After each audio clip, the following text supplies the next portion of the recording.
right, we are recording, and I am going to make sure that we have. We shouldn't just wait a teeny bit for somebody else. We definitely can, but I think it's 4:01, so I don't mind getting started a little bit and then making sure that we can do this. So we were here. Can you all see my screen? Okay. Yes. Okay, perfect. All right. So when last we left our fellow people, just as a recap over here, when last we left everybody, we were talking about whether the Constitution was going to be ratified or not. Back with Shays' Rebellion over here, just kidding.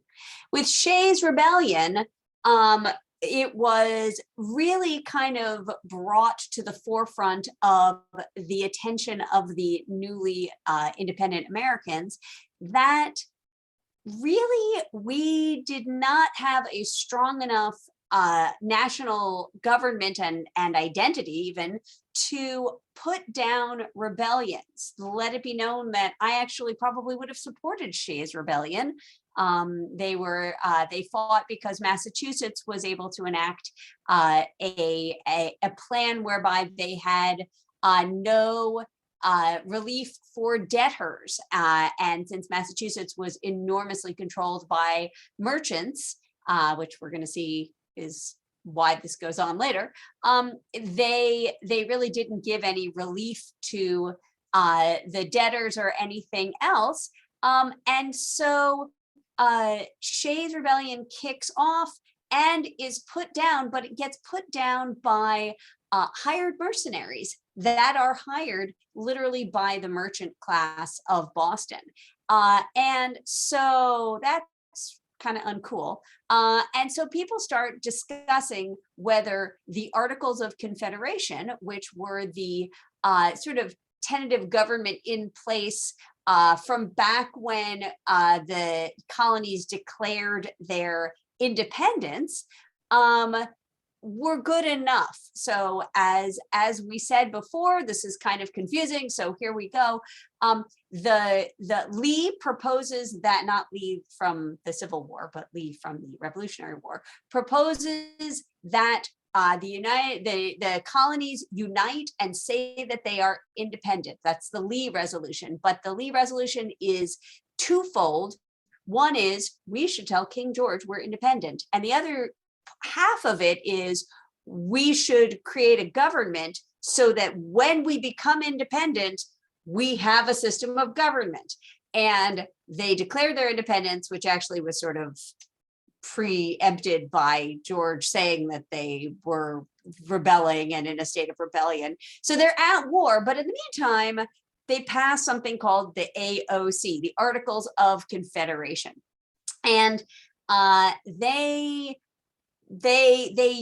take a long time to ratify them. Most of the states ratify them by 1777, so like a year into the war.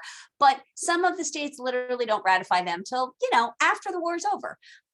So Shays' Rebellion happens, and people are like, we just finished passing this Articles of Confederation. JK, it's not enough. We need more. So they all reconvene, except Rhode Island. They all reconvene together, and they sort of have this idea of, should we throw out the Articles of Confederation or really, really, really modify them? And if we do that, what do we put in its place? And so they create a constitutional convention all together, and they debate a couple of plans of how a new government that is perhaps stronger federally should work or could work. So they come up, this is all review a little bit, I hope. They come up with sort of two somewhat competing plans. The James Madison plan, also known as the Virginia plan, because he's from Virginia, is like, hey, the more population, or possibly the more money, the more vote you get, which it sounds a little weird to our ears now, but that was, and the large states were like, yeah, good plan, kind of like Family Feud. Good job. Yeah, good answer, good answer. And the small states are like, yo, what? And so the small states were like, actually, how about not? One state, one vote, the end. And so they, a question. yes. Is it now 10 years later?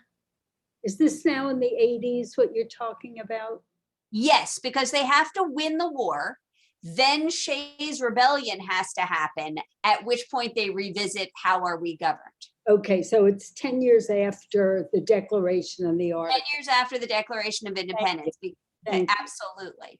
So they basically, to have this New Jersey compromise, this New Jersey plan, which is the small state plan, and they have the large state plan, or the Madison plan, and the Virginia plan, and neither one of them is great. And since this is really about how to govern everybody, kind of everybody has to agree. They can't have one country of large states and one country of small states.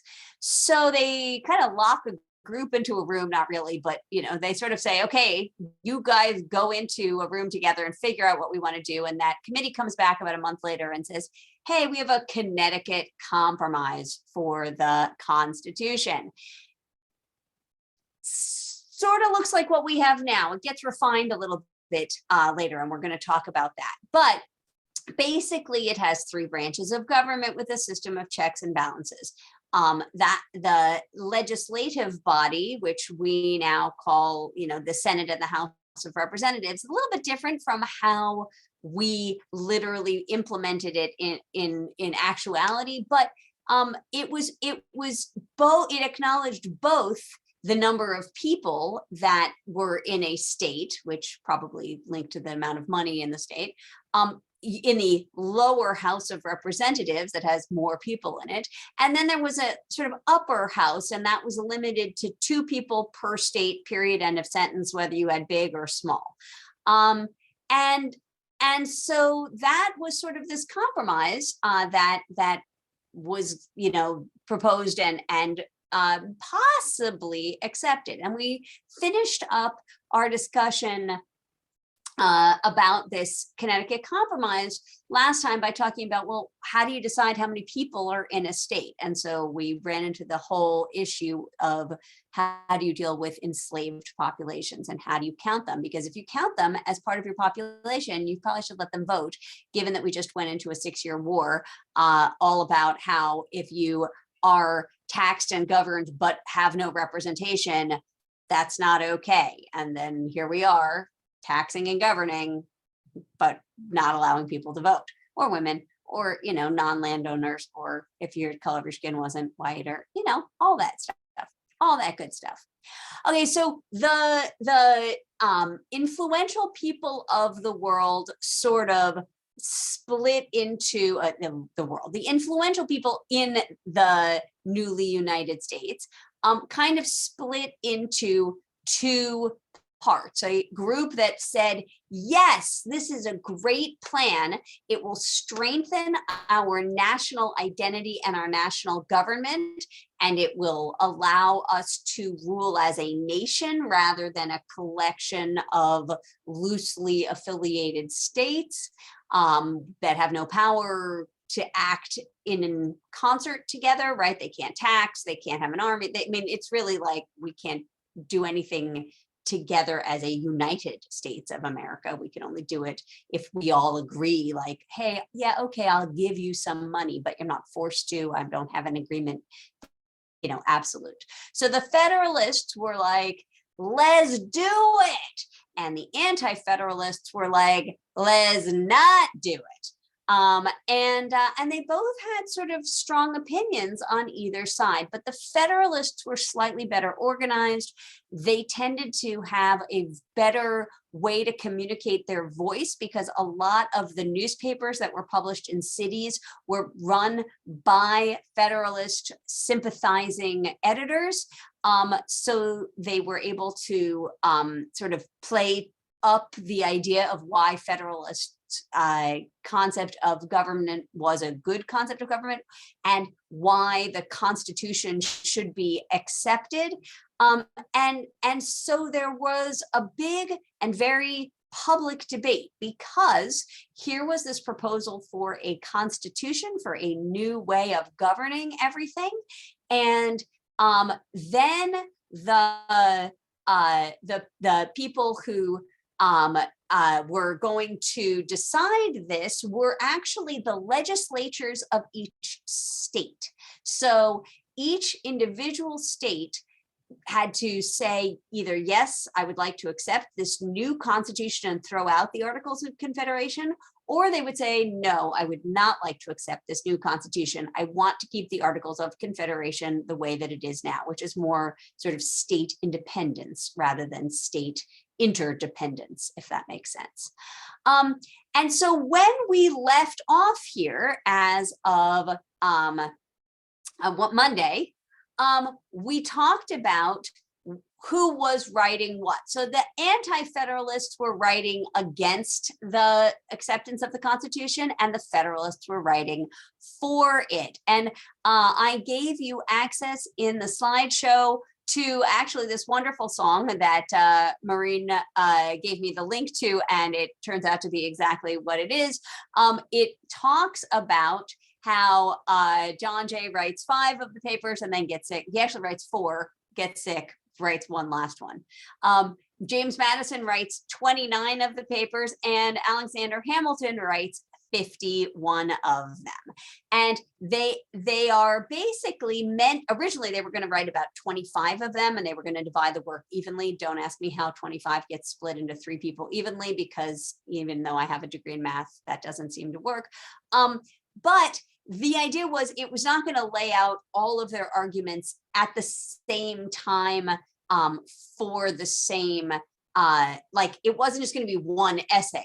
They were going to plot out for all the different reasons why they thought people should tell their legislators to vote for accepting the Constitution. So it was supposed to be 25 essays. It ended up being 85 essays.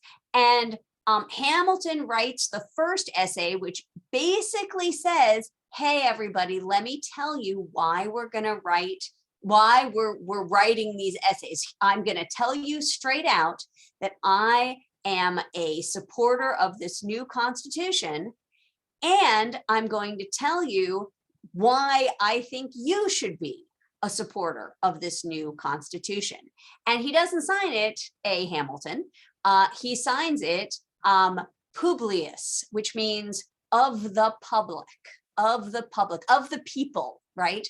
And so by signing it Publius, he's basically saying, hey, I'm speaking for the people, and this is why I think the people should support this. And they go and they go and they go and they go. And then James Madison writes the 10th one, and keeps writing and keeps writing. And altogether, there are 85 of them. And actually, they all get written for just local New York newspapers. And they thought maybe they would kind of propagate out to other states, and they didn't. But they were so popular, they got made into a book. And when half of them had been published, and then the other half got published, and that became a whole thing. So long story, very true. Yeah, it just kept going and going and going and going. So basically, I had this brilliant idea and let me just laugh about that now. I had this brilliant idea, which is that I was going to stop. Today is Wednesday. I was going to stop and not go on. And, spoiler alert, we actually do adopt the Constitution. That's going to happen. So the Federalists win this argument because we have a Constitution. So sorry if I spoiled that for everybody, but it's been, 270 years. So I thought it would be okay. Long story short, I was like, what would be really awesome is if we stopped talking about SOSI and we flipped over to the literature section. So why did I want to do that? Well, because in literature, we have 2 different kinds of texts. This year in literature, we have a book, more anon about that. But we have a book, and then we have a collection of what they call short selections.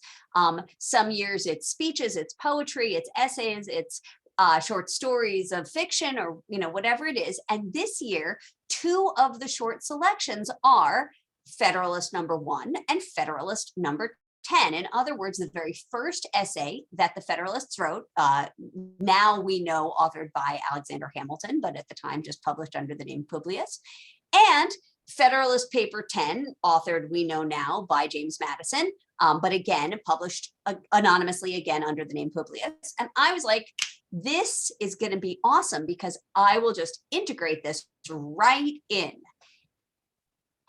And then I started reading them and I was like, holy mother of God, what happened?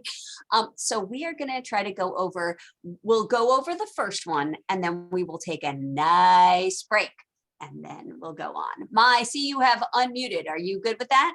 Can I ask one other? I'm very literal. Ask When whatever they you wrote, want. like the first Federalists, had they written the Constitution, or they were gearing up to write a Constitution? It's an interesting question. They had geared up to write, they had written the Constitution. That was the Connecticut Compromise, which said we will have a bicameral legislative house with a House and a Senate, and the House will have this many, representatives based on population, and the Senate will have 2 senators from each state. A little bit different because the members of the House were going to pick the senators. They were going to pick the judiciary, like the Supreme Court, and they were going to, which they kind of do now because, right, that's the whole confirmation hearings, and they were going to pick the president. The president was not direct elected, but they had that together. What's going to end up happening is that people are going to not love that. Even though it's a compromise, they're going to not love that idea because they're going to be afraid that they're going to lose their liberties. So the Constitution is ratified with the first 10 amendments already in place. So it's literally the Constitution. The 10 amendments, good question, Aiden. Those first 10 amendments guarantee individual liberties. Things like the right to freedom of speech, freedom of press, freedom of from religion and of religion, freedom to congregate, freedom to not have soldiers living in your house, freedom to not incriminate yourself in a trial, for the 5th Amendment, right? All that other stuff. So illegal search and seizure. So it guaranteed a lot of, and codified it, like wrote out a lot of those individual liberties that were in the state constitutions, but had not been put into the national constitution. And so a lot. In a nod to the anti-federalists, when they ratify the Constitution, it's already gonna have been amended from what they brought into it. Does that help? Thank you very much. I'm sorry to interrupt again. No, please interrupt everybody can interrupt all you want. It's always, I love that. Okay, so that's gonna happen. We're gonna add another almost 20 amendments over the course of the next 200 years. But those first 10 are kind of part of the original document. Okay, so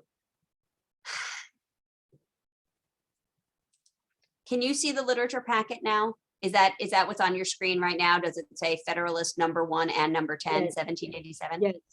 Okay, good. All right, so I just want to make sure that when I screen shared, that's what came up. Okay.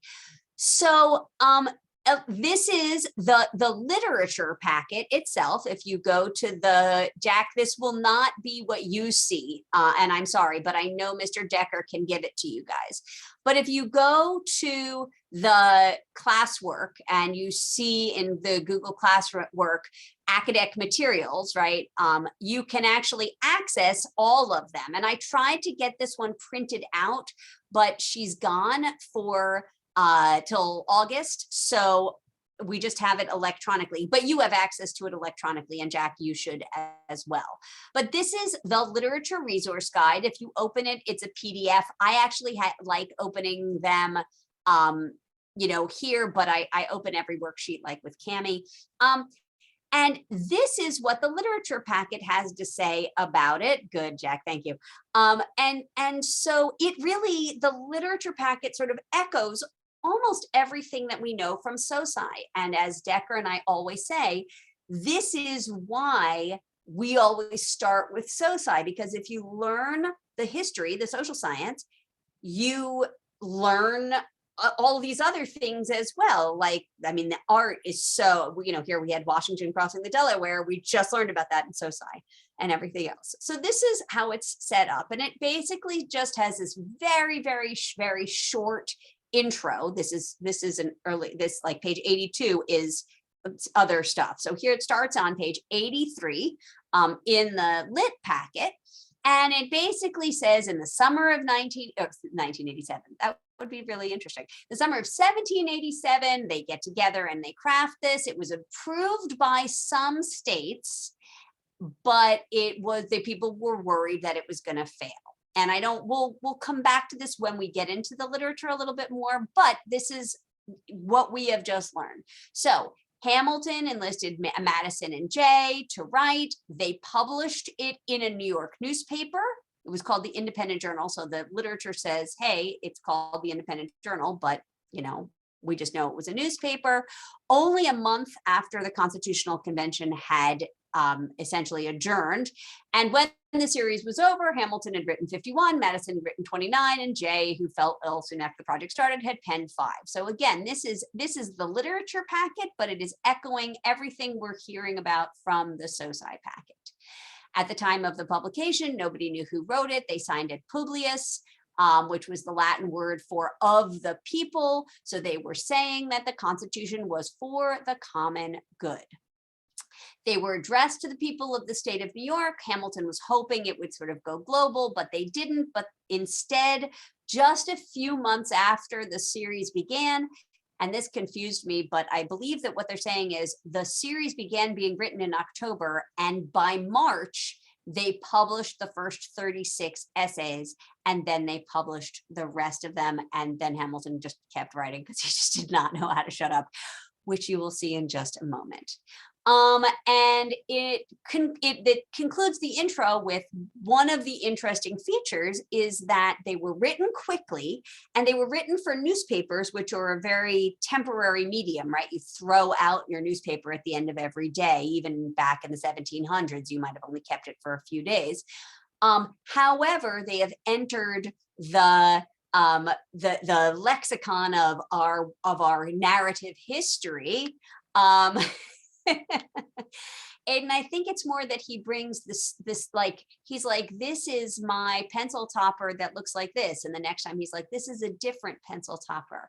And he just keeps showing the same thing. And so this is the introduction. And I was like, okay, now you have to understand my undergrad degree. I know you guys know me as a science teacher, and I do have an undergraduate degree in science. I was a physics major in college, but I got my graduate degree in American Studies. So I literally have a master's degree from Pepperdine, so good school, in American Studies, some literature, some history, some government, some economics. So I thought I would be prepared. First of all, how have I never read these? Excellent question. I don't know. I don't know how I got a master's degree, and I have never actually sat down and read the Declaration or the Constitution or any of the Federalist papers.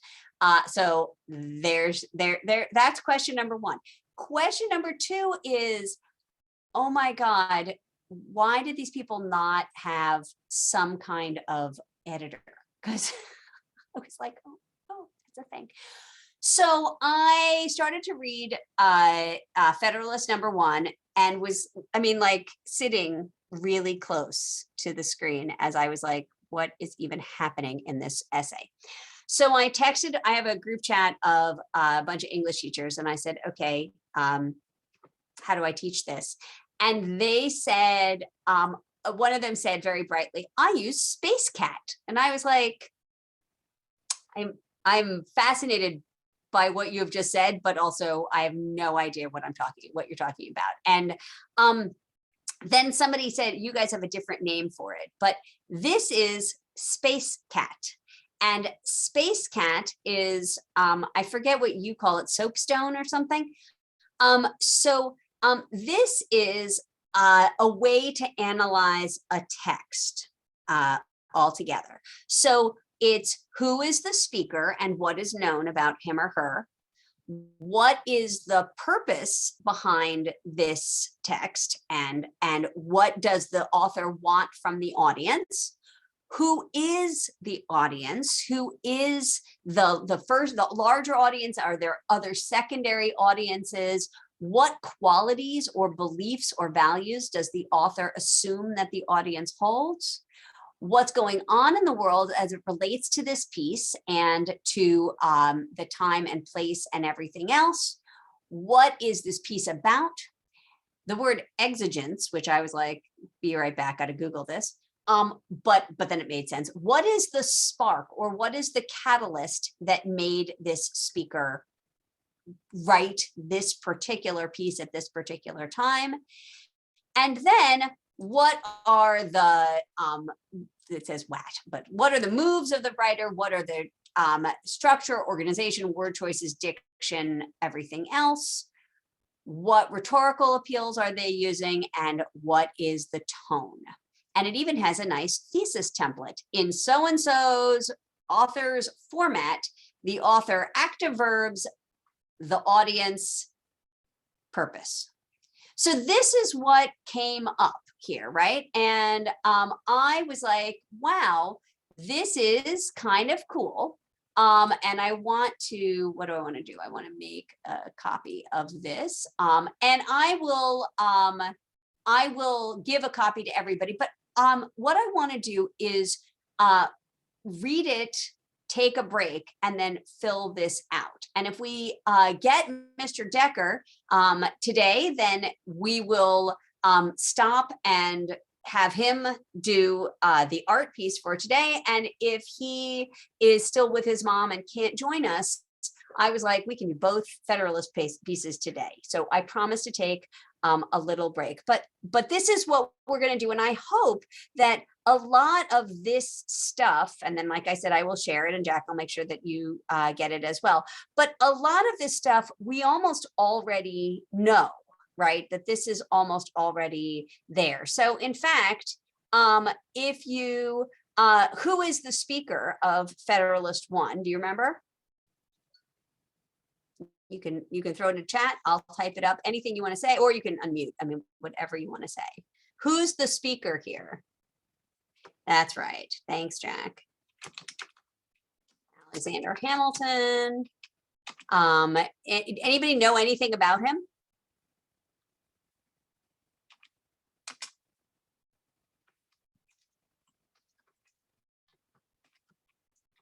I'll throw on that he's a Federalist. Good, Jack, you and I are thinking exactly the same way. He will be the treasurer later, right? We have to create a country before he can be the treasurer of it, but absolutely. He will be, right, he's a politician. Right, and we don't have to fill out, there's no right or wrong answers here. This is just sort of for us to take notes. But that is exactly right. The reason behind the text is kind of Aiden's kind of nailed it exactly. To convince the American population, especially in New York, to support the Constitution. Right? He's like, vote yes, right, on that. And it's an essay, one of 85 pineapples. And one of 51 written by Hamilton. And the target audience are the people of New York, and maybe of all the colonies. And I will tell you, we're going to come back to this question: what qualities, beliefs, or values does the author assume that the audience holds, because I will tell you, this is written in such a high diction, a high level of style, that I am stunned that it was meant for the consumption of the general public. I really am. I mean, I know that spoke differently in 1787, but dude. And we just covered the context and the catalyst, right? We know that, I'm just going to throw this out here. We can expand on it later. I do want to get to the piece itself and have some of that, but right, this is the Constitutional Convention. Should they get rid of the Articles of Confederation? Right, 1787. Yes, Paula, it is, I think you're right. It's addressed to the educated and powerful class, but even so, oh my God. I mean, the educated and powerful class now, it just feels like, who's that? And the spark here is, you could even say it's Shays' Rebellion.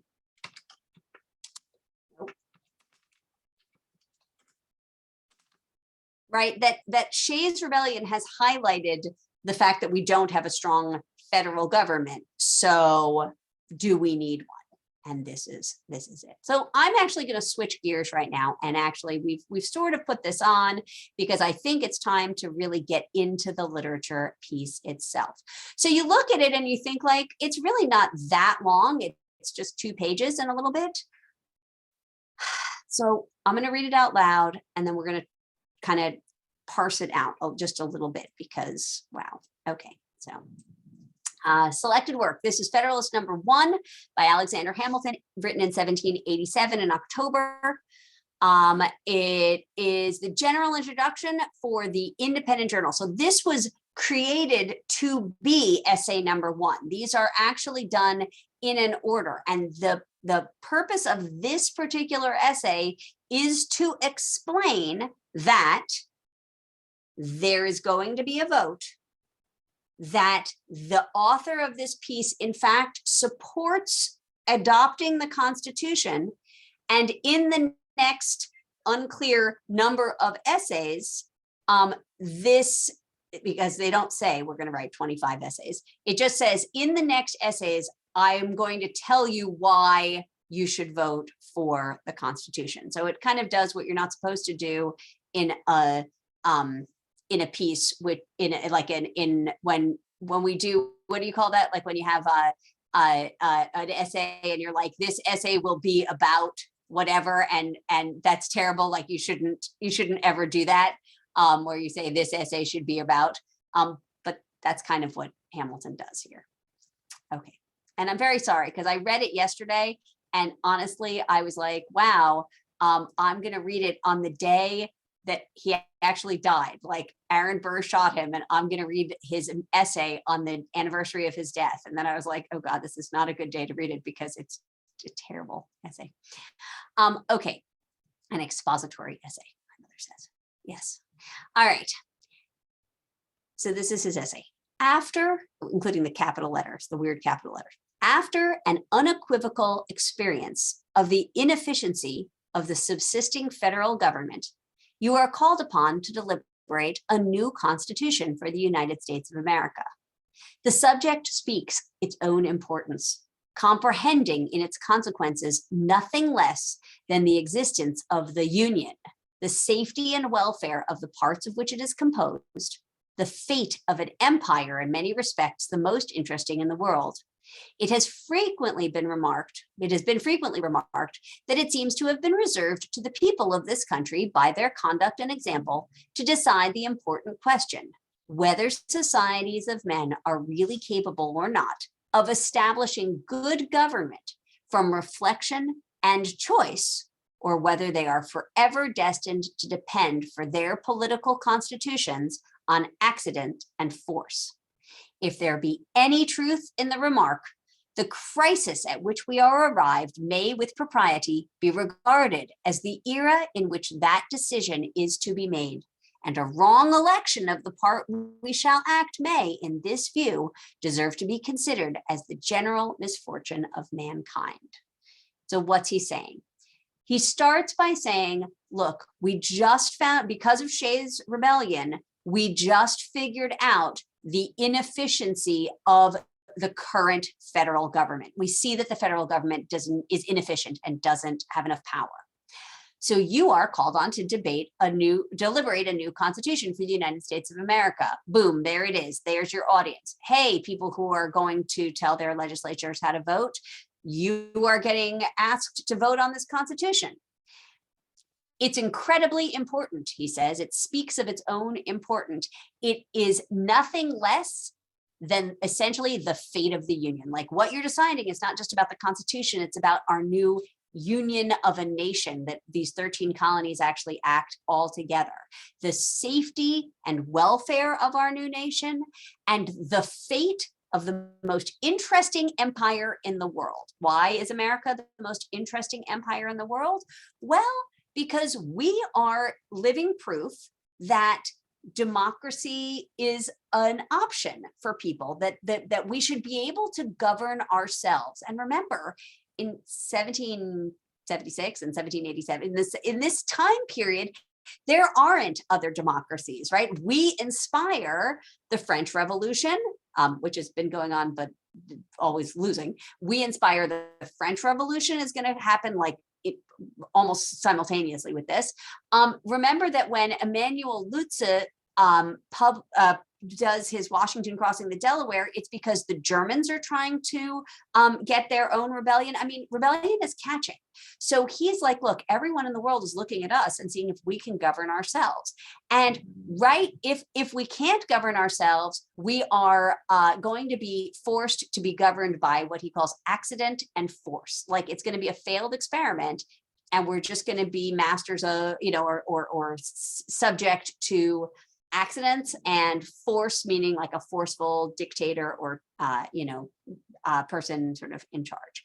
And this is going to be the most momentous vote of our lives. It says that if we make the wrong decision, all of mankind is going to lose out.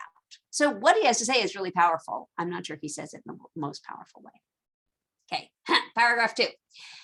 This idea will add the inducements of philanthropy to those of patriotism, to heighten the solicitude which all considerate and good men must feel for the event. Happy will it be if our choice should be directed by a judicious estimate of our true interests, unperplexed and unbiased by considerations not connected with the public good. But this is a thing more ardently to be wished than seriously to be expected. The plan offered to our deliberations affects too many particular interests, innovates upon too many local institutions, not to involve in its discussion a variety of objects foreign to its merit, and of views, passions, and prejudices little favorable to the discovery of truth. So what he's saying is, look, it's patriotic to vote on this idea.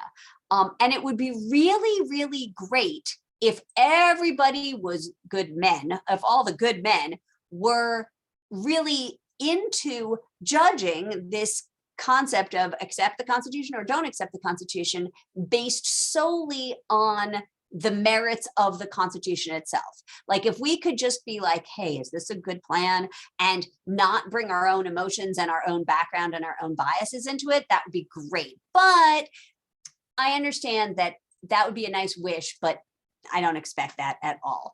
It's too hard. We're trying to decide whether this is a great way. Yeah, it's really unrealistic. And we're trying to decide if this is a good way to be ruled, to rule ourselves, to vote on our own rules. And it's just going to get everybody too riled up. It's not going to just rely solely on truth. Everybody brings biases to it. Paragraph 3.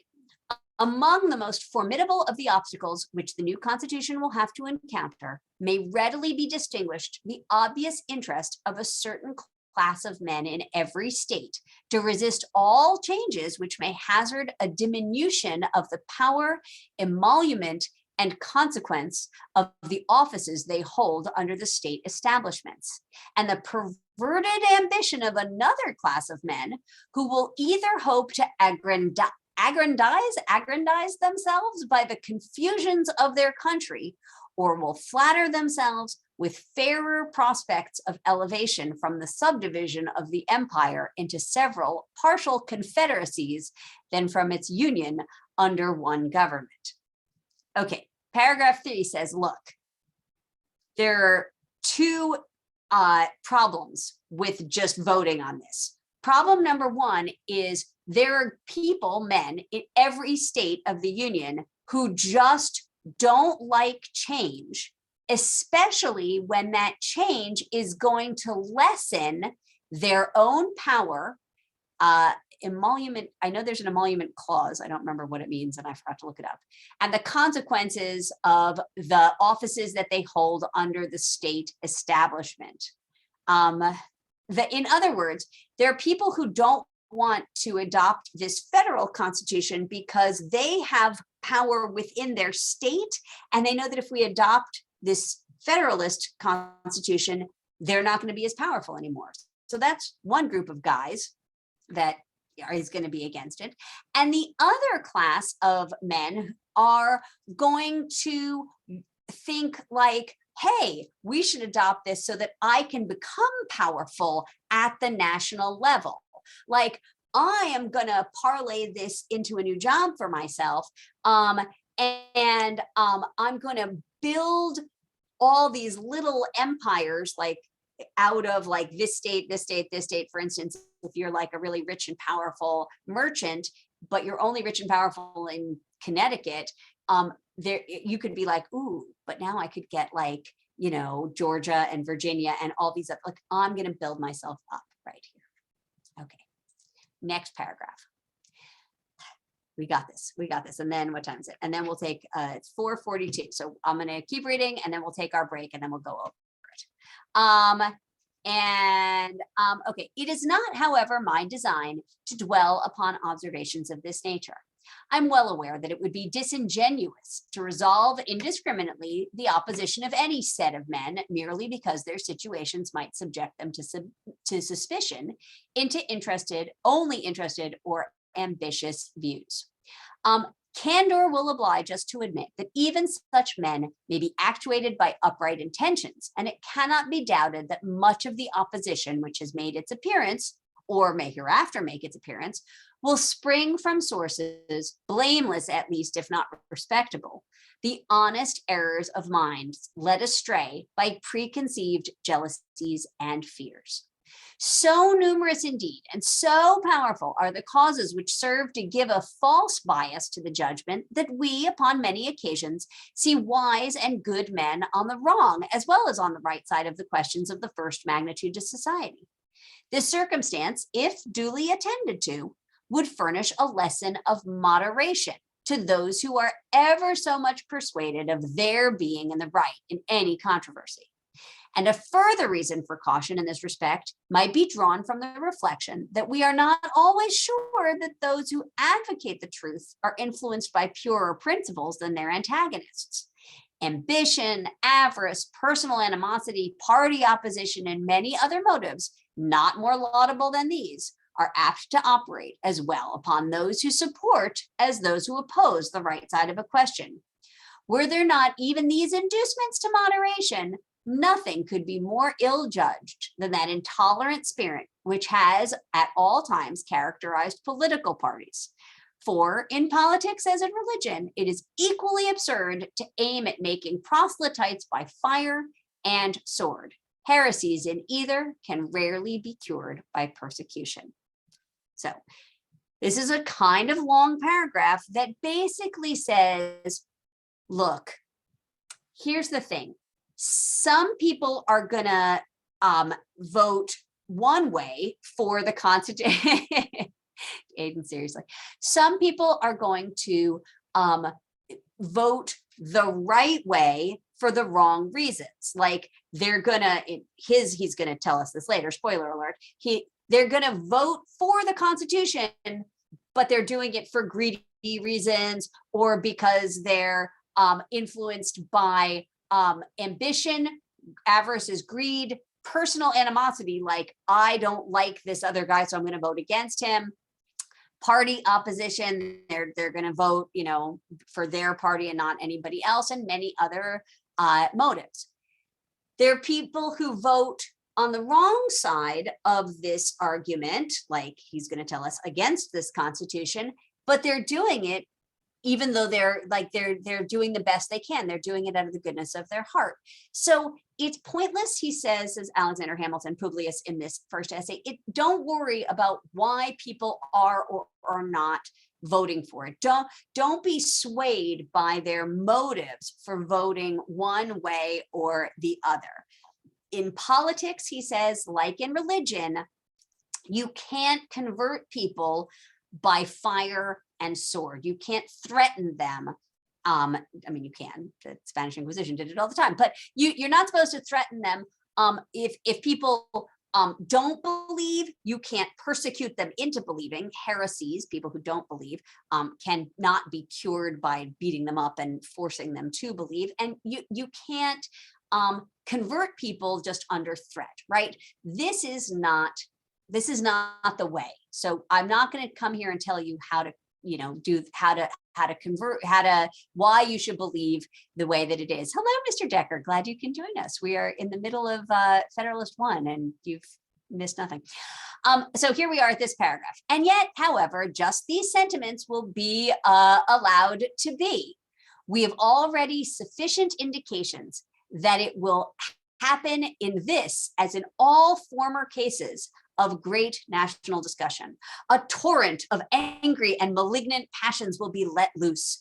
To judge from the conduct of the opposite parties, we shall be led to conclude that they will be mutually hope to evince the justness of their opinions and to increase the number of their converts by the loudness of their declamations and the bitterness of their invectives. An enlightened zeal for the energy and efficiency of government will be stigmatized as the offspring of a temper fond of despotic power and hostile to the principles of liberty. An over-scrupulous jealousy of danger to the rights of the people, which is more commonly the fault of the head than of the heart, will be represented as mere pretense and artifice, the stale bait for popularity at the expense of the public good. And I'm going to pause there for just a second so I can go over this with you, because it's a really long and important paragraph. So he's like, look, every time we've had national discussions about this, we get a torrent of anger and, you know, passion. Look at our last few elections, for example, right? That everybody is like, you know, getting just louder and louder and louder as they, you know, tell about their candidate and against the other candidate. Then they will say, look, my opinion is the right one, is the just one, and I will convince you of this by how loudly I speak and by how much I put down my opponents. Right, the more things change, the more they don't change at all. Right, that I will have an enlightened. So anybody, he says here, anybody who has an enlightened zeal is very pro or in favor of the energy and efficiency of government. So anybody who's very pro national federalist government will be told that they are fond of despots, meaning like tyrannical rulers, and hate freedom. Like if you, that's the anti-federalists will be like, if you support a federalist government, then you are, you know, in favor of tyrants and you hate liberty. And then anybody who's like, oh yeah, if we adopt this, we are going to we're going to lose all of our liberties. We won't have any freedom. The rights that we're going to throw out the rights of the people, and nobody will be safe anymore. He goes on, it will be forgotten on the one hand that jealousy is the usual concomitant of love, and that the noble enthusiasm of liberty is apt to be infected with a spirit of narrow and illiberal distrust. On the one hand, it will be equally forgotten that the vigor of government is essential to the security of liberty, that in the contemplation of a sound and well-informed judgment, their interest can never be separated, and that a dangerous ambition more often lurks behind the specious mask of zeal for the rights of the people than under the forbidden appearance of zeal for the firmness and efficiency of government. History will teach us that the former has been found a much more certain road to the introduction of despotism than the latter, and that of those men who have overturned the liberties of republics, the greatest number have begun their career by paying an obsequious court to the people, commencing demagogues and ending tyrants. And this is insanely powerful to read at this time in our history, because what it says here is, if jealousy and love, how do I say this? If you love liberty, you actually are going to be much better off if you have a vigorous government, that your protections of your individual liberties are actually going to be better protected if you have a vigorous government, because the danger lies more in a person who comes to power filled with passion, but without a government in place to check that person's power. They turn into a tyrant. They turn into a tyrant. The greatest number of dangerous people who were in power started their career by playing to the people, and they started out as demagogues, people who could speak for the people, and ended up as tyrants. So as not to bring today's politics in it, let's back up just a little bit to Hitler, for instance, who was elected let me say that again. Hitler was elected into power. Putin, yet some again, these people were elected into power saying they spoke for the people, and then stayed in power, and became tyrannical rulers. And so that's the danger, he says. And remember, he's going to tell you very clearly in this essay, I'm going to talk about why you should accept the Constitution and thus a stronger federal government. And he says, look, we won't lose our liberties. We need a strong federal government. So we're almost done. And when we finish this, exactly, we'll pause and take our 10-minute break.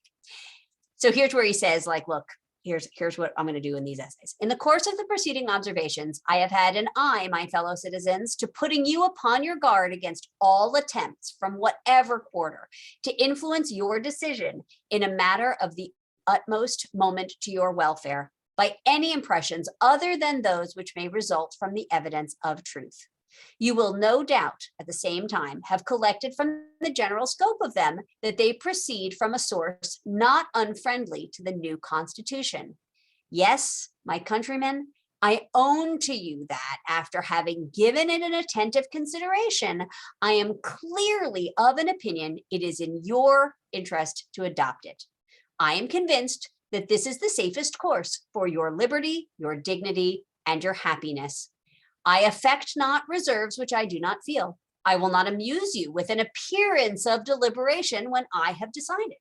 I frankly acknowledge to you my convictions, and I will freely lay before you the reasons on which they are founded. The consciousness of good intentions disdains ambiguity. I shall not, however, multiply professions on this head. My motives must remain in the depository of my own breast. My arguments will be open to all and may be judged of by all.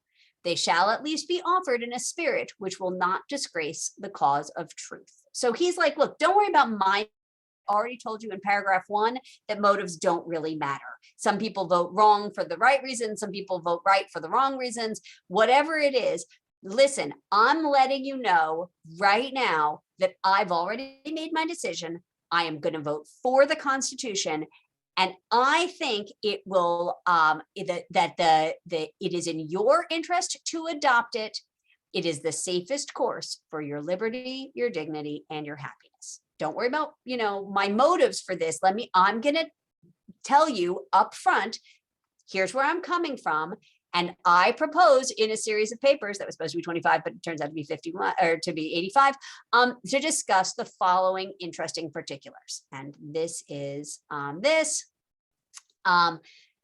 including all these weird capitals: the utility of the Union to your political prosperity, the insufficiency of the present Confederation to preserve that Union, the necessity of a government at least equally energetic with the one proposed.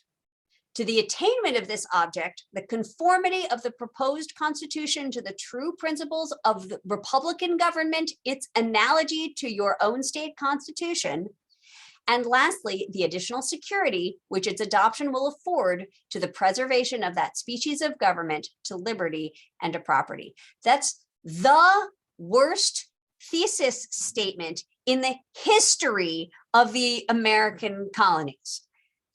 Absolutely the worst. If you write like that, I'm not putting you on the team. I'm letting you know that right now. Oh my God, what in the, okay.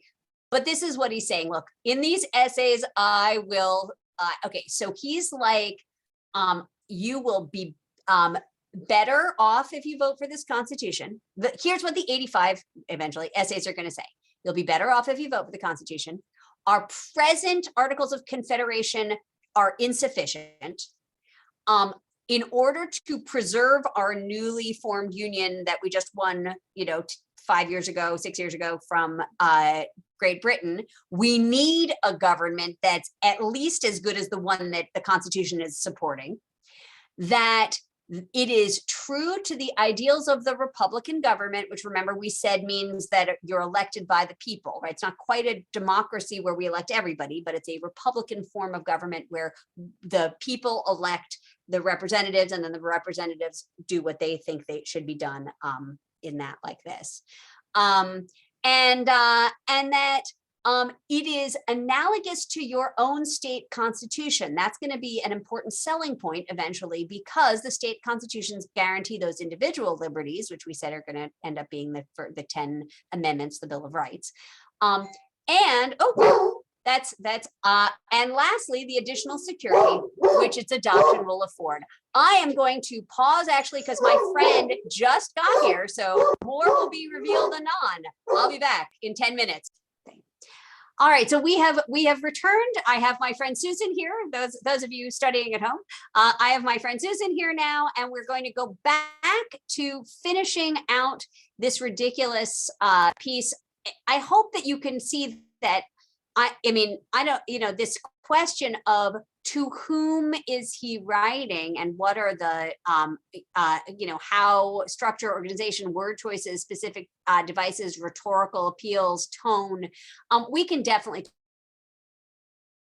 but just in general, it is a very, very complex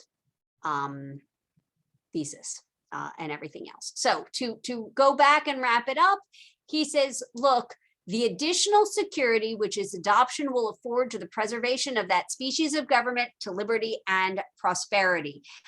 In other words, I am telling you, says Alexander Hamilton, writing as Publius, that your own liberty, your freedoms, and your protection of your property will be best served by you voting for this Constitution. So that is, he's like, look, these are what these essays are going to be about. Again, terrible thesis. English teachers all over the place have been crying about this for 200 years. All right. In the progress of this discussion, I shall endeavor to give a satisfactory answer to all the objections which have made their appearance that may seem to have any claim to your attention. I will also not only tell you why you should vote for it, but why you should not vote against it, right? I will dismantle everybody else's claims against it. And finally, his very last paragraph says, It may be perhaps thought superfluous to offer arguments to prove the utility of the Union, a point no doubt deeply engraved on the hearts of the great body of the people in every state, and one which it may be imagined has no adversaries. But the fact is that we already hear it whispered in the private circles of those who oppose the new Constitution, that the 13 states are of too great extent for any general system, and that we must, of necessity, resort to separate confederacies of distinct portions of the whole. This doctrine will, in all probability, be gradually propagated till it has votaries enough to countenance an open avowal of it.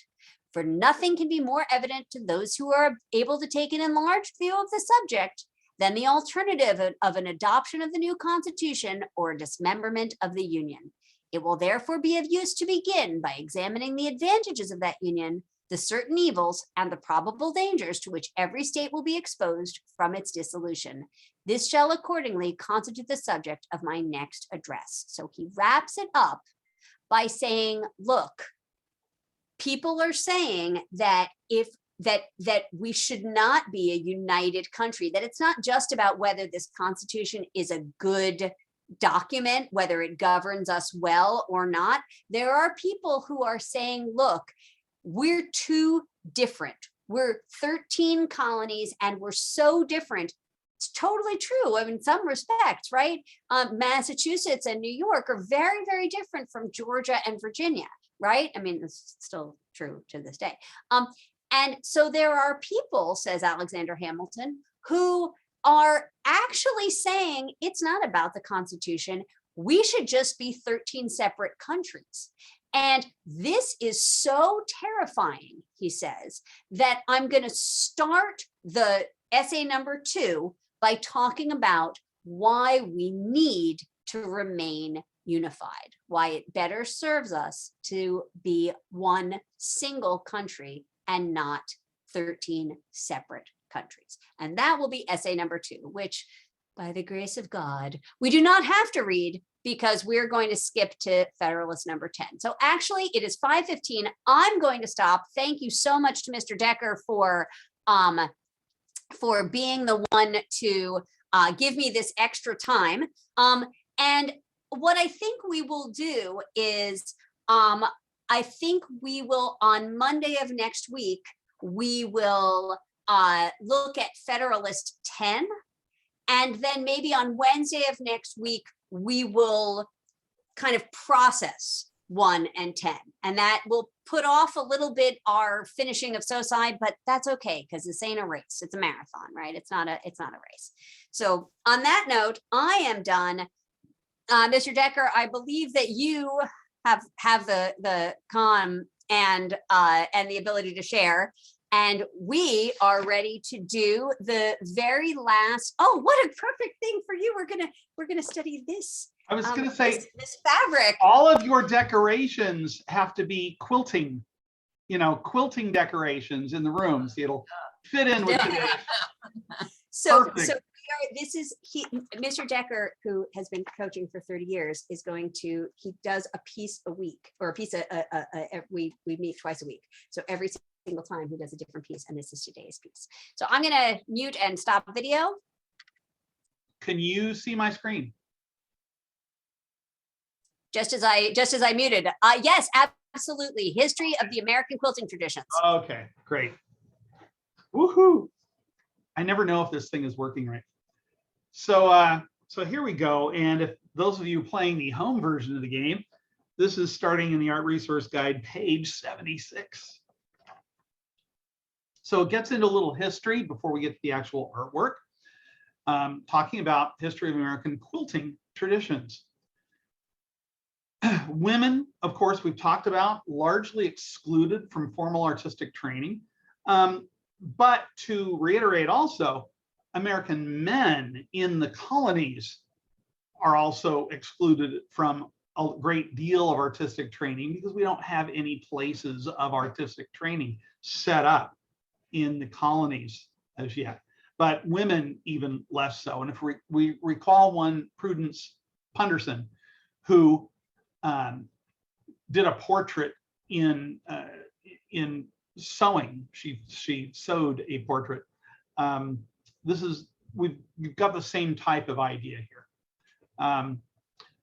So because of the fact that women are excluded from formal artistic training, and you don't hear about women going to London or Rome or anything to get extra art training, these precocious women artists, right? They're doing it all on their own. They're also doing craft art, what a subclassification. It's like way down below landscape painting, which is way down below history painting. And so craft works aren't considered serious work. And then if you're a woman, well, it's even less serious. So if they're trying to be creative and they're trying to tell a story and they're artistically inclined, they have to do it totally outside the box compared to what the men are doing. So they're telling stories in sewing, needlepoint, and in this case, quilting. Many American women developed advanced sewing skills. If you recall, we talked a few weeks ago about samplers, which were people showing off their ability to hand sew the alphabet or different types of biblical sayings and things like that, showing how well they could sew that into the fabric. Quilts were very treasured family objects. Some were signed by the quilter, and they would actually incorporate that shouldn't say game, that should say name. I'm going to fix that right now before I forget. What happens when you just barely get back from your mother's house before you have to give a lecture. Some signed by, I still have corrections here, so I'm going to make the corrections before I send it to you. Some were signed by the quilter, incorporating their name into the actual design. Many quilts were mentioned in wills, so they were specifically, oh, this is important enough to mention. They're not going to mention a sack of potatoes, right? They're not going to mention an ordinary blanket. They're going to mention a hand-sewn quilt, not sewn, quilted, different thing. Passed down from one generation to the next, valued as artworks, not mere household goods. That's the idea. And in the packet, so I thought I'd put this picture here. This is the Boot Cotton Mill in Lowell, Massachusetts, around 1850. By 1835, cotton mills in Massachusetts were producing 750,000 yards of cotton fabric per week. Remember, they can always ask you questions based on the captions of the figures and pictures. A little bit of history here. 18th century, so we're talking 1700s in the colonies. Cloth, it was either hand spun or it was imported from Europe or Asia, and it cost a lot of money coming that distance. By the early 19th century, 1800s, roller printed cloth manufactured in New England and the mid-Atlantic. And here's some examples of this. Industry was built upon the work of enslaved laborers who harvested the cotton in the South. The cotton mills were in Massachusetts. So imagine the slave labor harvesting the cotton by hand. We didn't have the cotton gin yet. Harvesting it all by hand. That means they had to hand get the seeds away from the cotton. It's a very time intensive process. If you had to pay people to do it, you wouldn't be able to afford to pick the cotton, but you don't have to pay people who you own. That's how the economy boomed, because you don't have to pay your labor. So they're picking the cotton, separating the cotton from the seeds, shipping it up to Massachusetts, and Massachusetts is where they've got the mills. The cotton mills producing 750,000 yards of cotton fabric per week. These numbers rise even more dramatically post-Civil War years. On the cotton, on these rolls, notice that they would get these printed patterns. They'd actually ink print these patterns, and they just come off with rolls and rolls and rolls, right? And they cut them and sell them. And, this is called calico. So when you hear about calico fabric, calico patterns, you might wear. When I grew up, this is aging me, I read the Oz books. There were 26 Oz books, 13 by Frank L. Baum and 13 by other writers. Anyway, Dorothy wore a calico dress. And I remember this, reading this at the age of 4 or 5. I was precocious. Anyway, Calico became widely used in quilt making. 19th century, further on, contained a quilt. Quilts had a quilt top, and on top you either had piecework or applique, and then you had an inner layer and then a backing. And by piecework and applique, these are actual vocabulary words back on 113 and 114. Applique is where pieces of fabric are stitched onto a larger piece in order to create a picture or a pattern.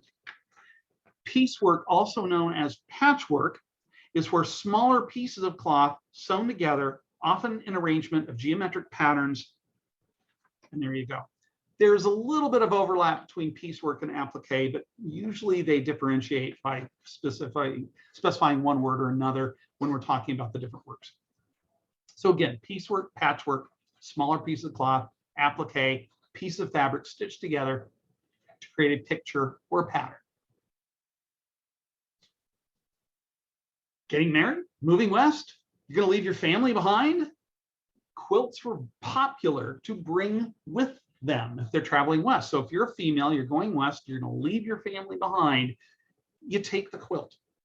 It's easy to carry, you just pack it up, right? And they connect you to the past. Quilts are more than just a bed cover. If you're not used to the term quilt in the old term sense, you have a sheet, you know, a bottom sheet and top sheet to your bed, and then you have a blanket on top, and then you might have a quilt on top, and the quilt is on top of everything else, makes it look really nice, but then you take the quilt off before people go to bed, or you pull it back or something like that. So quilts could either be done by one person or by a group of people. Quilts quite often were designed to commemorate special events, typically weddings. Presentation quilts are made by a single maker. Album quilts are made by a group of women, each contributing a square. When people of my family get married, all the nieces and aunts get together and they make a quilt. Well, that would be an album quilt, and they present it to the couple getting married. These are two quilts made by one of my nieces who lives in California. You can see her toes. And she just made these, and she just posted them on Facebook. I haven't even told her that I'm using her photos here, so I'm going to ask for permission retroactively. At any rate, she shows how she made the design for them and things like that. So I just thought I'd show you. So these would be presentation quilts. All the major genres of painting can be found in quilted form. So we're talking portraiture, landscape painting, the works, right? Everything from still life botanical compositions to scenes of everyday life, historic moments, family portraits, it can all be done in quilt form. So we get to Hannah Stockton Styles, and this is her Trade and Commerce quilt. She made this in 1835. Hannah lived near the water in Philadelphia. This quilt shows the bustling Delaware riverfront and active international trade that took place there, provides a complex picture of life in one of the nation's biggest cities during our early republic, combines elements of still life, landscape, and genre scenes into the quilt, combines several genres of visual art in its applique design. Remember, applique, sewing different pieces of fabric onto a background in order to make a design or a picture, right? There's a tree of life at the center, a popular quilting motif from the patterns found on palampores, which are a form of bed covering produced in India and imported to the colonies in the 18th century, 1700s. Now, if you look at this, there's a tree, here's the tree of life, and surrounding it is a border. And then this border surrounding it has 11 boats, including large steamers, sloops, and little dories. Shows vignettes of everyday life with great detail, provides a window into the fashionable attire of the 1830s. If you look on the far edge, you can see how people were dressed. If you want to know more about the commerce quilt, gets us to our first link, and I find this interesting to to go the extra mile and to zoom in on things. This was styles, and it shows blow-ups of different parts. Here's the different way people were dressed around the border, and perhaps she had a cow. And you can read about this. Oops, wrong one. There we go. One of the most intriguing pieces in this exhibit they're talking about here on this link is this piece, this culture and tradition in American quilts. This is the trade and commerce quilt. Sorry, that was the exhibition. So this is the trade and commerce quilt. Again, they could test you on this. It's only a paragraph, but you never know. Created around 1835, an exuberant depiction of life along the major river and truly exceptional for its conception and execution.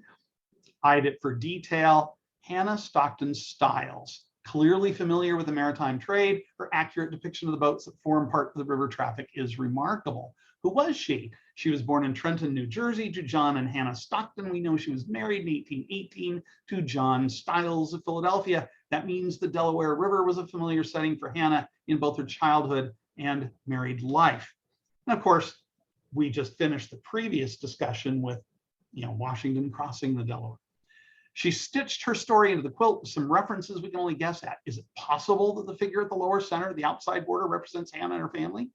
Perhaps she kept a cow and drove it to the market. Did her family own any of the boats depicted on the quilt? Whatever the answers, it's clear that life along the river was a major part of who Hannah was and how her life was shaped. The Tree of Life, which comes from India, just to show you that link. Typical Tree of Life pattern.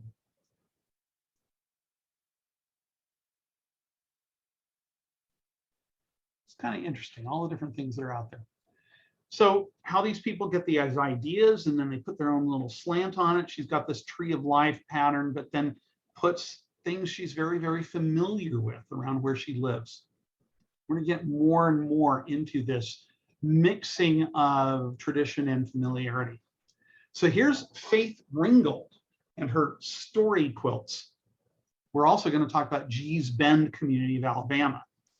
Faith Ringgold story quilts. This is a genre created by Faith Ringgold in the 1980s, which intersects civil rights, feminism, and Black folktale traditions.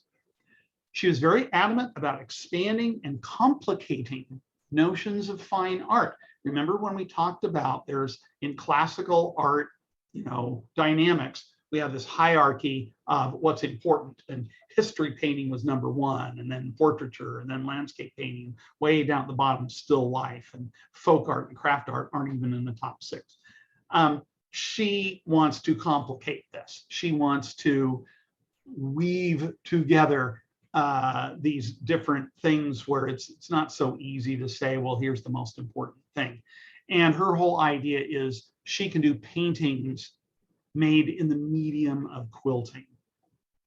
Her story quilts become really, really fascinating. And just to hit a quick one, because we've got plenty of time here. In the 1960s, Faith began doing paintings that were about things she saw going on in the United States. What do you think is happening in this picture? US postage stamp commemorating the advent of Black Power in 1967. And here, I'm going to pause this. Faith Ringgold, oil, felt tip pen, wait. There we go. Oil, felt tip pen, dyed fabric, and sequins on canvas, sewn to quilted fabric. It's 3 panels, and it's the same building with all these windows in the building at different points in time. So it's telling a story, and it's the story of, in this first panel, down at the bottom, there's been an accident. And this boy's parents and sisters were killed in this accident. And he grows up with his grandmother. And then later on, there's a fire. And the firemen are down here trying to put out the fire. And you find out, well, the boy and his girlfriend accidentally set fire to the building. And then the boy gets drafted in the Vietnam War, and he comes back, and he finally gets his life together and gets a successful job. And it's this whole story of this boy's life depicted in this quilt, which is why Faith Ringgold calls these story quilts. There's another panel here. In The Accident, this is the first panel. A character named Grace narrates the story of a 10-year-old AJ and his grandmother, Ma Teedy, who have just witnessed a car accident. The Fire depicts the devastating effects of a fire.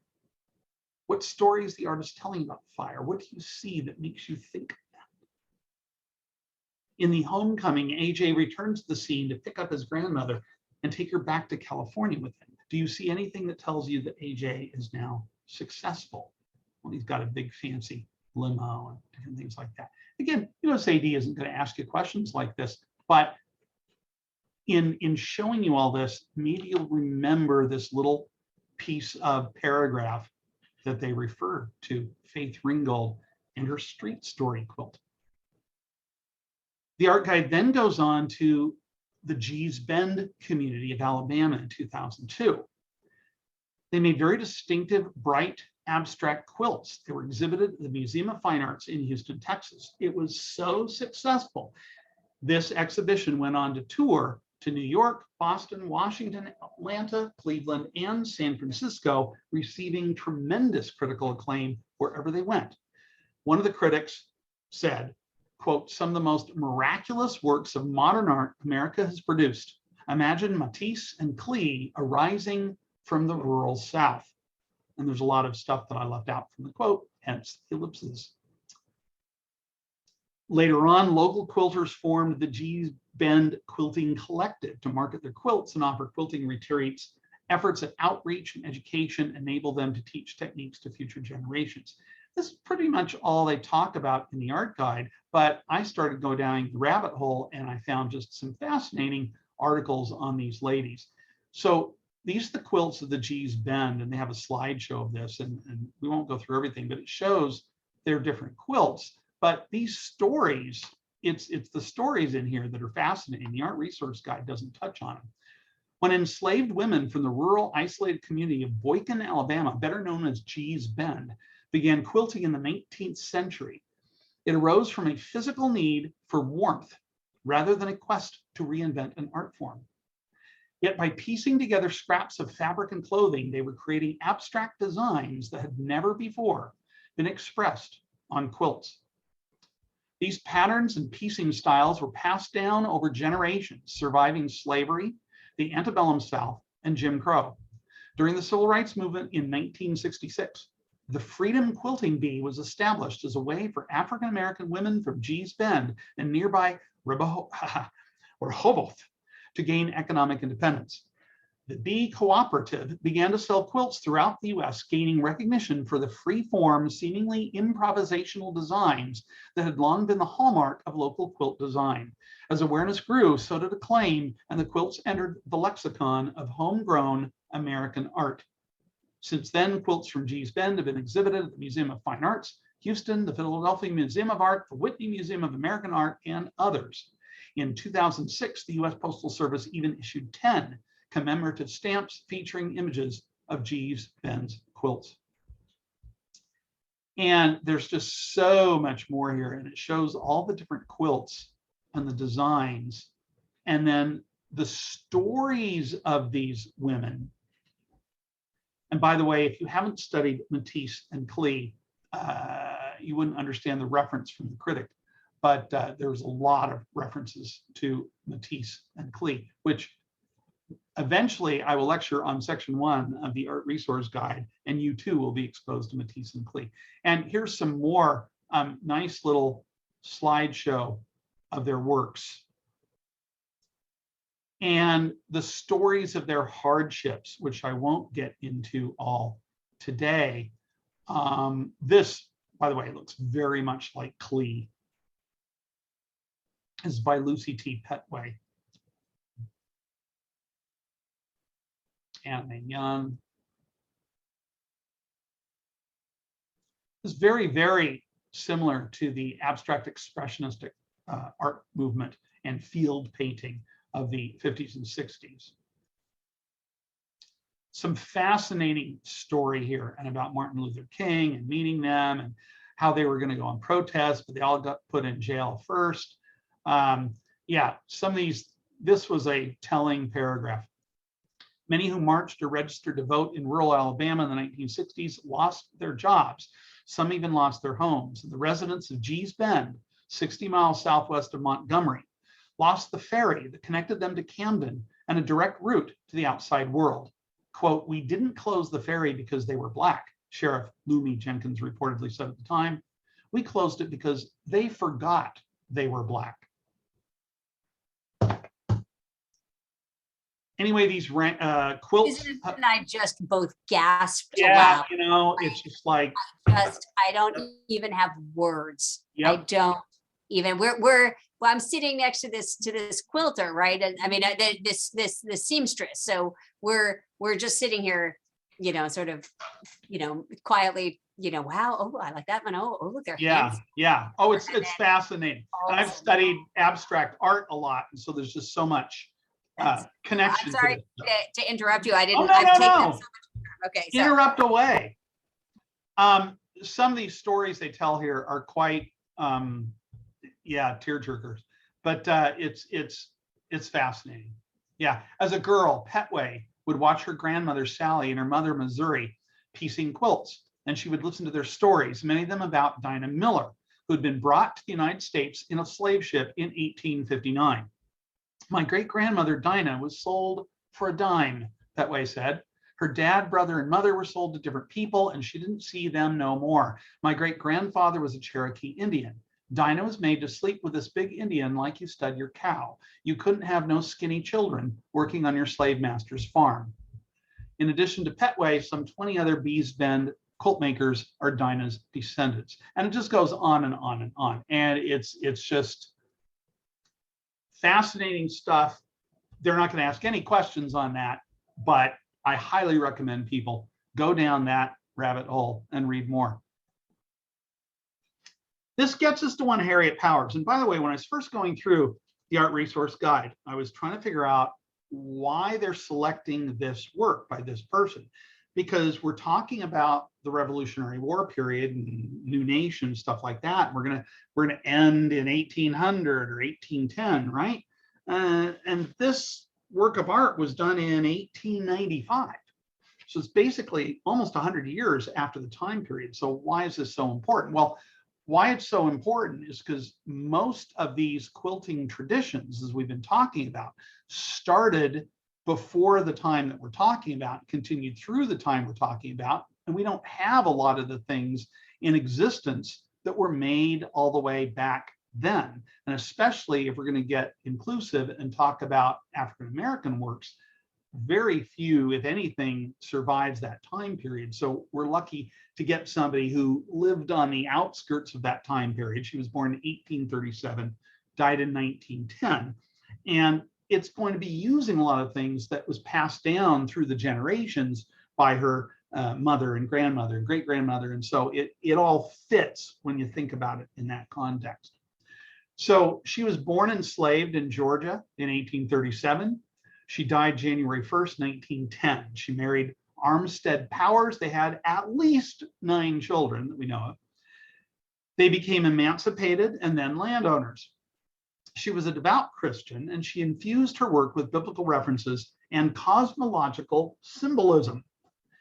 She created 2 story quilts. Now remember the term story quilts we first talk about with Faith Ringgold, because we're telling stories here.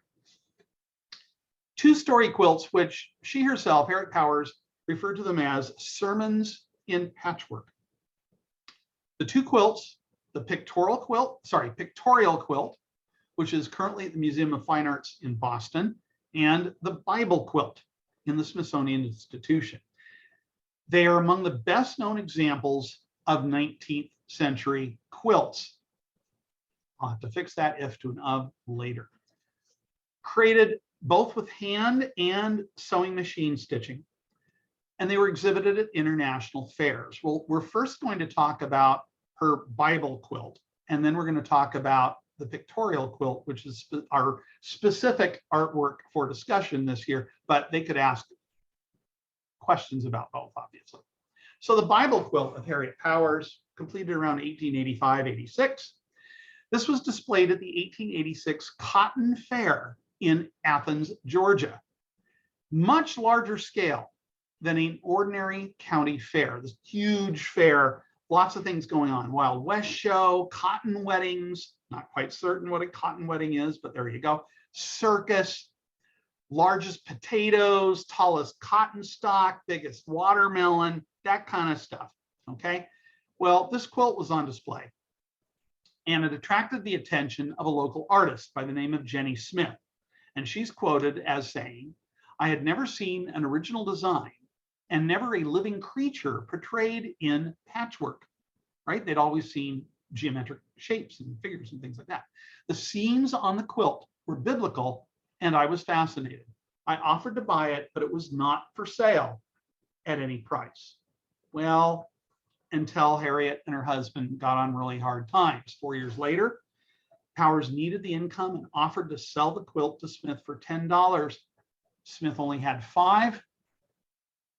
Harriet went back, talked to her husband. They said, better take the money and run.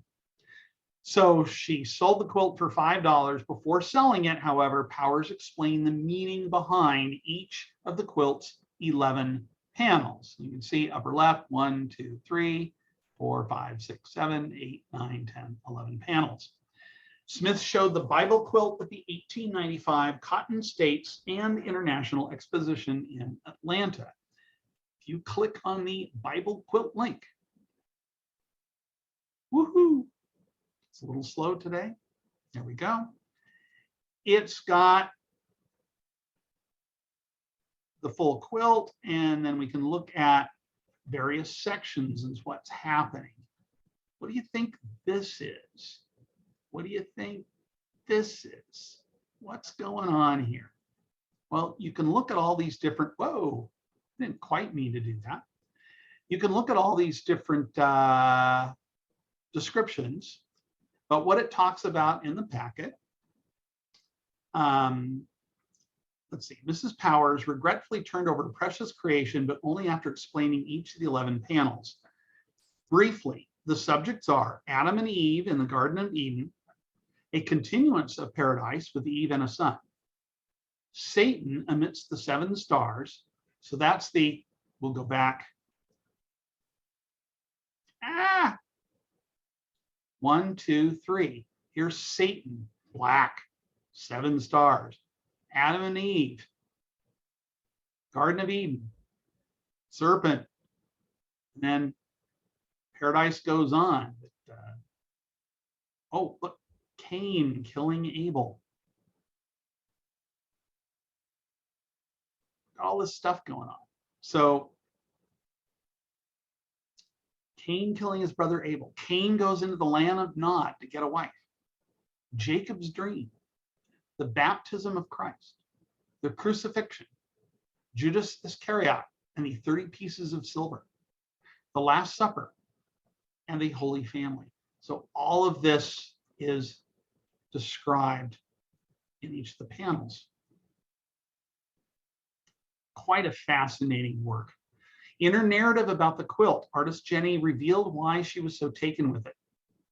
Her, meaning Harriet Powers, her style is bold and rather on the impressionist order, while there is a naivete of expression that is delicious. In recent times, historians have compared Harriet's work to textiles of Dahomey, West Africa. The Bible quilt is both hand and machine stitched. There's an outline quilting around the motifs and random intersecting straight lines in open spaces. A 1-inch border of straight grain printed cotton is folded over the edges and machine stitched through all layers. Fascinating stuff. Again, you can look at all of these more closely in the links that I've provided. We then have the pictorial quilt. This was a long sentence here, and I was going to try to abbreviate it, but it's like I could not find a good way to abbreviate it. The pictorial quilt of Harriet Powers was given to one Dr. Charles Cuthbert Hall, who was president of the Union Theological Seminary in New York. It was given to him by the faculty ladies of Atlanta University upon his retirement as chairman of the university's board of trustees. I feel like I'm reading Federalist too. This is fused applique techniques and storytelling, again reminiscent to the textiles of Dahomey, Western Africa. Specifically, the Fawn Kingdom of Dahomey, present-day Benin, was known for appliqued textile wall hangings that featured mythological subjects and historical events. Let's take a look at those. We studied that one, didn't we? We did when we studied Africa. Yeah. It's a little slow on the connection time here. Here we go. Look at that. So again, appliques are fabric that's stitched on top of a background in order to make a picture or pattern. In this case, a picture. And I don't know how to get out of that. So we'll go back. That's all that they're not going to test you on that. Again, Powers called her quilts sermons and patchwork. They're both a form of religious expression and a means of creative communication.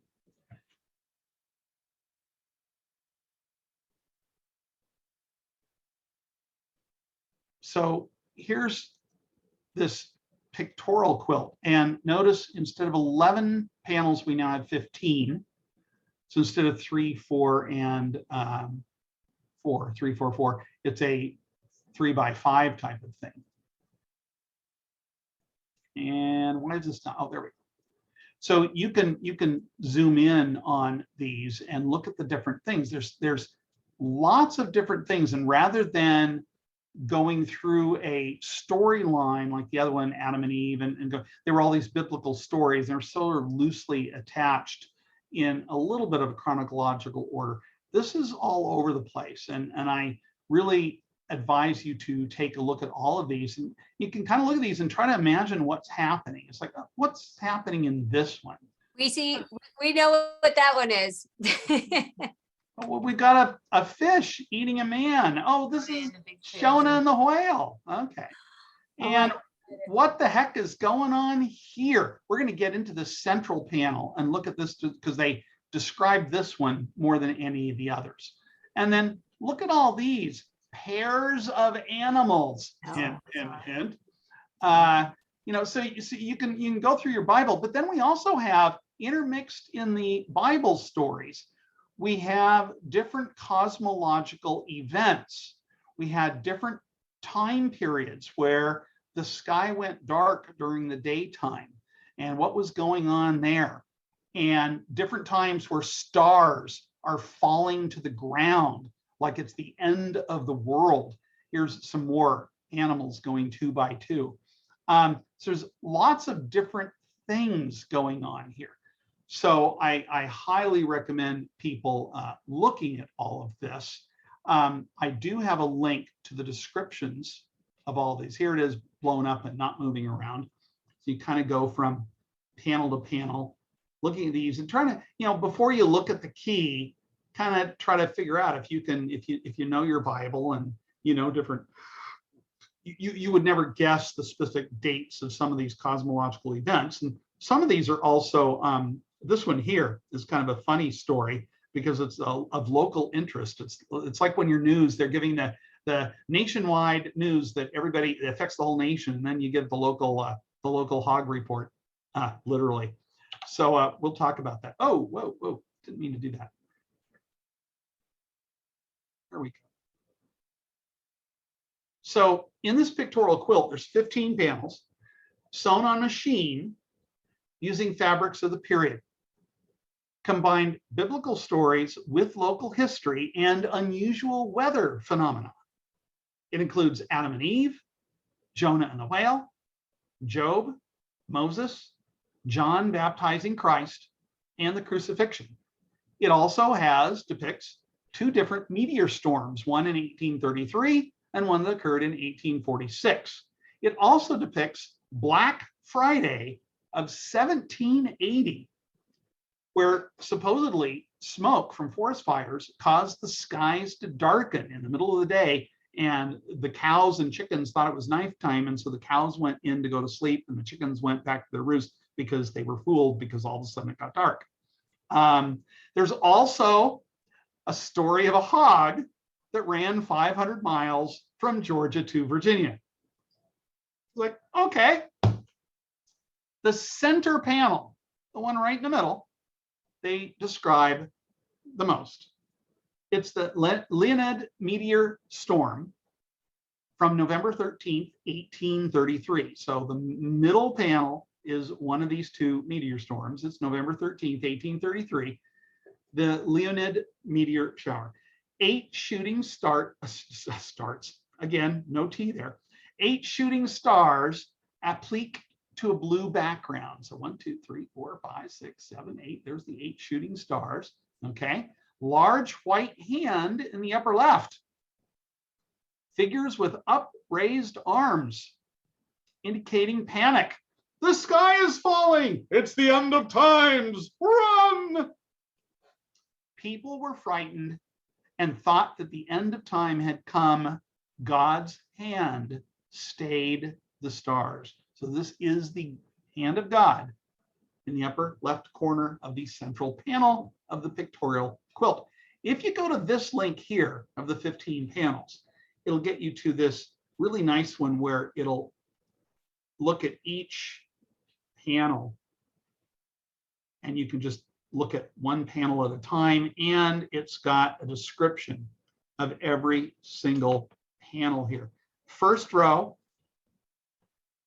Job, is it Job or Job? Anyway, Job praying for his enemies. It's Job. Job, was I right? Where's Job? He was saying he asked if it was Job or Job. It's Job. Job. I thought so. Okay. The dark day of May 19th, 1780. So this is panel 2. This is the dark day of 1780.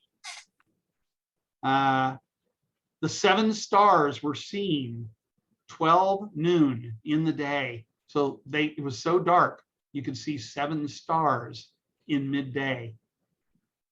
The cattle went to bed, chickens to roost, and the trumpet was blown. The sun went off to a small spot and then to darkness. I mean, it's very interesting reading her descriptions. Number 11, Cold Thursday. This is the 3rd row. Cold Thursday, 10th of February, 1895. A woman frozen while at prayer. A woman frozen at a gateway. A man with a sack of meal frozen. Icicles formed from the breath of a mule. All bluebirds killed. A man frozen at his jug of liquor. It's like, whoa.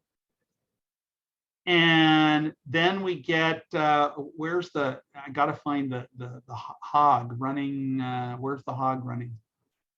Crucifixion of Christ, animals. Yeah, number 13. Rich people who were taught nothing of God. Bob Johnson and Kate Bell of Virginia. Okay.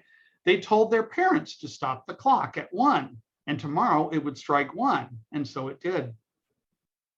This was the signal that they had entered everlasting punishment. The independent hog, which ran 500 miles from Georgia to Virginia, her name was Betts. So there you go.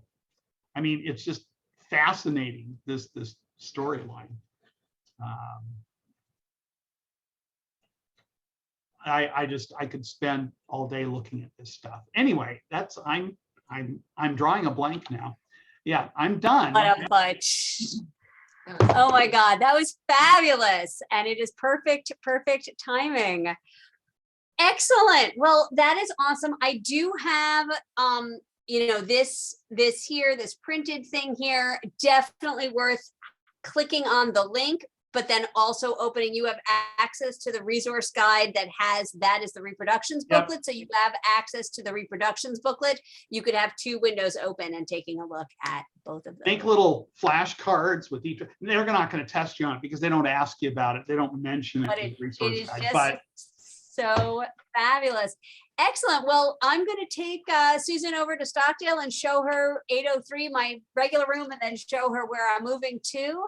And thank you, Todd. I'm so glad you made it back in time. That was perfect. Susan's Perfect, going to perfect. help you put up decorations. Oh God, Decker. That's you I- are just a I dad gave it to the joke joke person. earlier, but you were off screen, so I had to redo Decker, it. you should have invited your mom to this. Hey, I could have dragged her from her. You can play it now that we've recorded it. You Yes. can- you can Well, I'm play going it. to put them all on YouTube. This next few days, I got to get all that done. I love it. All right. Well, it's Great. wonderful to see everybody who's here. Aiden, Isabel, and Samia. We will see Bye, you and Samia. everybody else if you're watching this. And you have any questions, you always can talk to any of us. All right. Bye. See ya. Bye.